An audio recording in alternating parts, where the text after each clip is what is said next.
Hey guys, it's Bill from Competition Cars. So now we're going to go over the paint meter readings on this 300-mile Cadillac Eldorado convertible.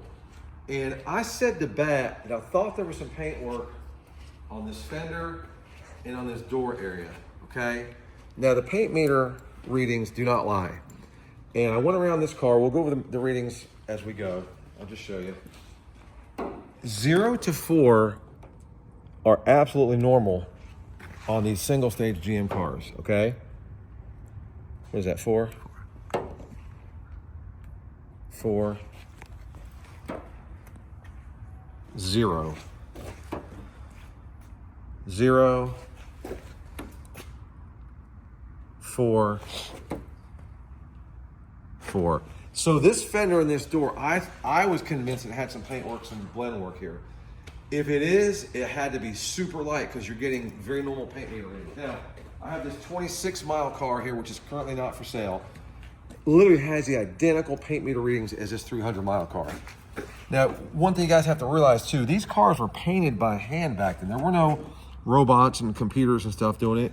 It was your average assembly line worker spraying these cars. So, you know, when there's maybe a variation in color, one of the guys that one of the commenters asked about, I don't know, was the fenders or the bumper fillers looking at like a different color. Now the bumper fillers have been painted on this car, but I'm not so convinced this car has paint work. So I'm gonna let you guys be the judge, let the car speak for itself, because I'm getting 0 to 4 all the way around. So what you're looking for is consistency. If we saw a panel that had 6, 8, 10, then you go, oh wow, that panel's been painted.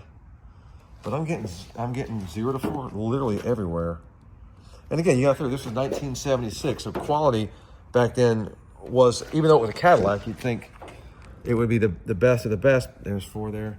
But you know, these cars being painted by hand, maybe there was something on the assembly line that wasn't just right. But if we could, Christian, I think the gentleman that asked the question was concerned about the shade of each panel. So get kind of close and just go through and see. I want them to see that in person, that it looks fine to me. The car looks amazing. You know, you could argue that there's some variation between this fender and this door, and I thought there was some blend work there, but again, the paint meter readings say differently. And when you're looking at it through like right now, looking through the iPhone, I see a different shade of color and shading between what you're seeing on the iPhone and what I'm seeing in person. Then look at that door. And then look, yeah. So you know, a lot of it's shading and lighting and stuff like that, right? But I'm gonna call. Maybe it's got paint work, maybe it doesn't. But according to the paint meter readings, it's consistent. And I mean the 26. Yeah, I mean look at this side. Yeah, no, it's through the iPhone. Through the iPhone it looks different. Looking at it here, it looks exactly uniform, the same texture, the same metallic and all that.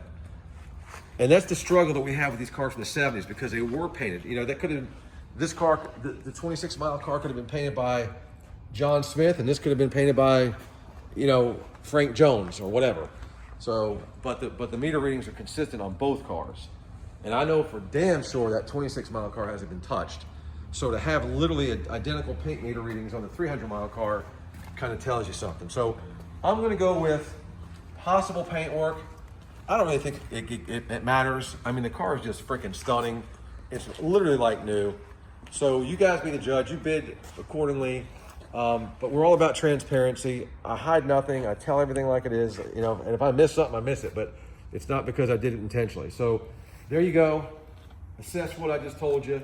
Look at all the pictures. The car just speaks for itself. Beautiful car. And it's on Bring a Trailer now. There's, I don't know, 4 or 5 days left. And just for shits and giggles, go over there. So this car evolved into this car. 1990, look at the difference, guys. A 90 Eldorado versus a 76. But I will have to say, I really enjoy it. I actually drive this car, this red car here and there. And every time I take it out, it always gets a big thumbs up. So pretty interesting how they've evolved to such a small, tiny car with not as much flair and road presence as these old 70s model cars are. So let's wrap this up. I don't get this video too long. Any questions, put them in the comment section. And just know that you're buying one of the best Eldorados in the market right now, possibly the lowest mile one today that's on the market for sale. And then at some point next year, I'll be working on that 26-mile car and eventually getting it ready. But this is a really special car. Again, you can drive a little bit. It's got a few hundred miles on it. So if you want to put a couple miles on it, you could. It's been serviced. It's got new tires. The previous owner, put about 230 miles on it, I think, in the less than a year. So it's not a car that's been sitting and brought back from the dead. So bid with confidence, guys. Looking forward to the last few minutes of the auction. Have a great day.